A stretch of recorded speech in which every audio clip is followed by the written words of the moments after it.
What's up, everybody? This is Trey Biddy with hogsports.com.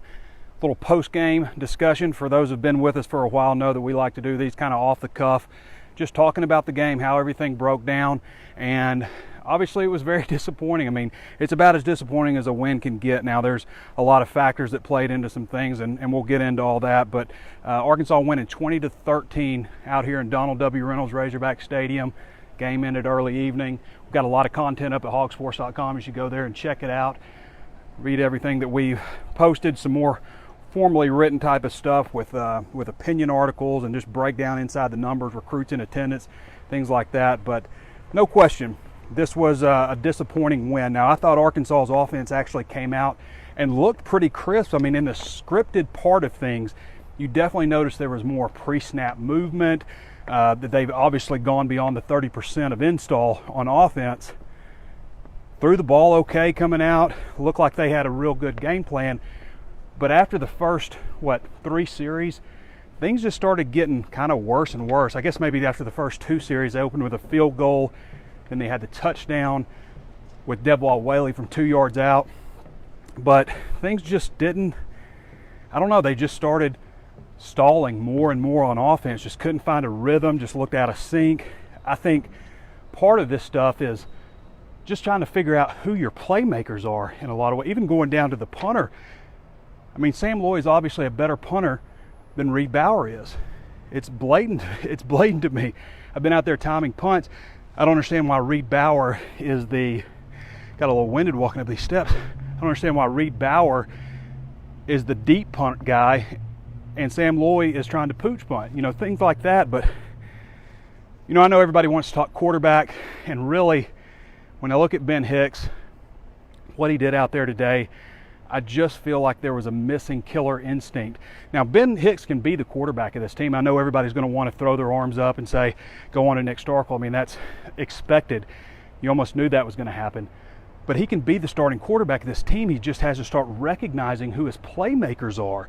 Have that killer instinct. There's a fine line between being careless with the football and having that killer attitude. And I didn't think he showed that. I didn't think he looked downfield much. Now, they were doing some things to take that away. Part of it could have been game plan, but if it's the game plan, then it almost costs you the game. And should you really be that concerned over a team of this caliber, what they're trying to take away from you? It would be my concern. So what did he end up with? 14 of 29 for 143 yards. That is not the numbers that you want for a game manager, a guy that knows the ins and outs of the offense to produce. That's an 89 passer rating. I mean, when you look at Nick Starkel, he went 4 of 5. He had the interception down here that cost him a touchdown for 48 yards, but he still had a 120 efficiency rating. He still had a better efficiency rating than Hicks did. Now, they're going to go with Hicks in the next game. There's no question they're going with Hicks. Chad Morris said as much afterwards. But if it's more of this kind of stuff, then they're going to have to make a change at halftime and go with Starkel. There's no question they're going to have to make a change.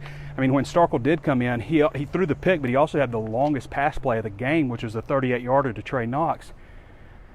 I look at, go back to talking about who your playmakers are, and they're going to get Cheyenne O'Grady back next week. But when you're talking about who your playmakers are, Chase Harrell can do some things for this team. He can help, but I've been telling people all along, I know he looks better. He's 250 pounds.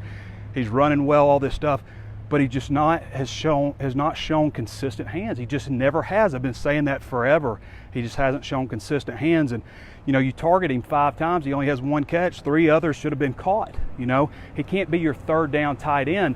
I know Hudson Henry has a lot of things to learn, but surely there's a package or something for him out there. Surely there's something that you can do with Hudson Henry because he can catch the ball. They'll get O'Grady back, and that'll help a lot of things. These young receivers will get a little more acclimated to things. I mean, you got to consider Trey Knox really hasn't even been able to practice for a long time. So stuff like that, I do think that you're going to see this team get better.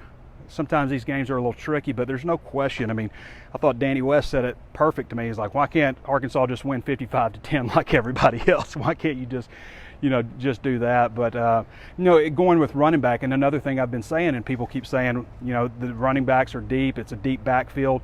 And Devwall can be a good back for him, but you don't need your senior back putting it on the carpet. Well, it's not carpet out here anymore, on the grass, on the final drive when you're trying to put the game away. You just can't have that kind of stuff. I thought one of the more disappointing things right down here in this south end zone. Third quarter, I believe, or was that the end? That was the start of the fourth, I believe. Might have been third quarter, I think. So anyway, it's 1st and 5 at the 9-yard line.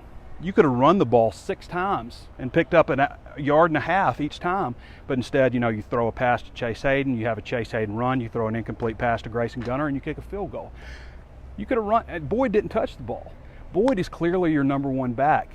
I mean, and as for the offensive line, stuff like that, I would have to go back and review the film, I guess, to say. But I didn't feel like there was a whole lot of pressure in the quarterback's face. Rakeem Boyd certainly didn't seem to have a problem running the ball. The other backs did, but Rakeem didn't. So I would have to go back and look at that kind of stuff. But, switching over to defense, I hope I can get out of this place. Is this the right way? I might need to go up a level. So, no, I'm right level. So the defense played well, I thought, overall. That quarterback gave him some trouble. He had some legs. You got to give him credit. He had some legs. And that was really the one thing that kept them in the game. Arkansas had 6 sacks, I think, for minus 29 yards. They probably could have ended up having more, but they were in the backfield all day. You want to talk about safeties and stuff, and they did give up a deep play there in the end to that tight end who's supposed to be really good, a draftable guy. But, that was really the one disappointing series, I thought, on defense. You had that penalty on Jonathan Marshall, and then you sub in Marcus Miller for him, and he jumps off sides, and then Joe Fouché lines up off sides, and you have offsetting penalties. Just kind of a sloppy series there when they went down and got a huge score for them.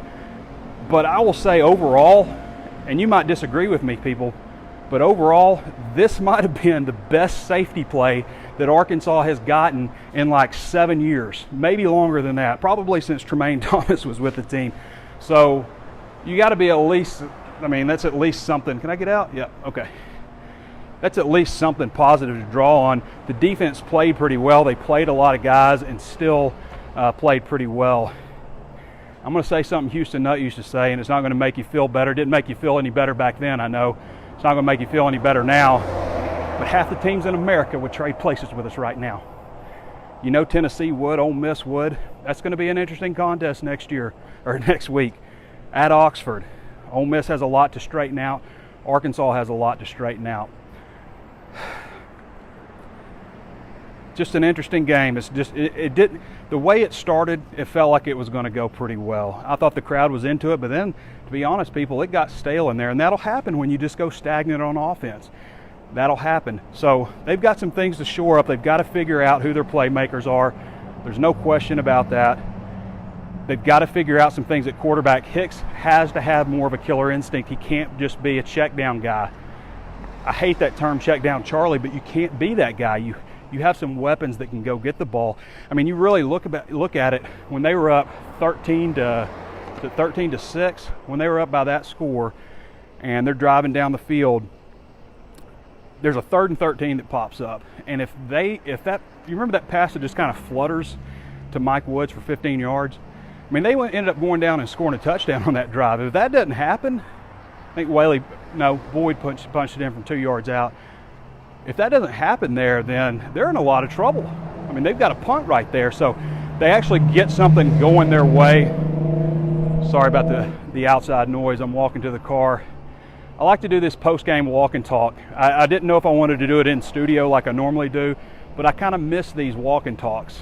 Just kind of getting everything off my chest, and they seem to have been real popular, so I think I'm going to continue doing it this way. But yeah, I know what everybody's thinking. I don't have to look at the comments. I know what they are. People, it's almost like they lost the game, and they didn't. They did win the game, but they've got a long way to go. I do think that they should improve. Having said that, every team that they're going to face remaining on the schedule, with the possible exception of San Jose State, is going to be better than this team was. This wasn't a great team. I mean, Tennessee lost to a pretty bad Sun Belt team in Georgia State. I mean, they're not happy. Arkansas has kind of gotten used to it a little bit, but I don't think that this is the end of the world. It certainly wasn't pleasant, but I can see this team getting better. I mean, I've seen teams in the past at Arkansas play poorly against, lower level type of teams, and, start putting things together. And remember, as I've said so many times, If you want a healthy outlook on this season, it's about getting to a bowl game, which can still happen, even though you had this lackluster performance. I know a lot of people are thinking less than that. And hey, if they don't do some of the things that I said that they need to do, then they absolutely are not going to end up winning, but 1-2 more games than they won last year. Colorado State didn't look that bad to me. They did not look that bad against Colorado. Now, Colorado is a team in transition with a new coach and Mel Tucker, but they didn't look that bad to me. So who knows what Ole Miss has got. Obviously they lost to Memphis, but heck, the odds makers picked out. Everybody thought they were going to lose to Memphis. So anyway, I don't know if we got any questions here. We got a lot of comments. It's hard for me to see the comments, but I can't imagine anybody asking anything that I haven't covered in this short walk and talk. I don't even know how long I've gone. Winded myself trying to walk up the steps with this heavy backpack. It was stupid.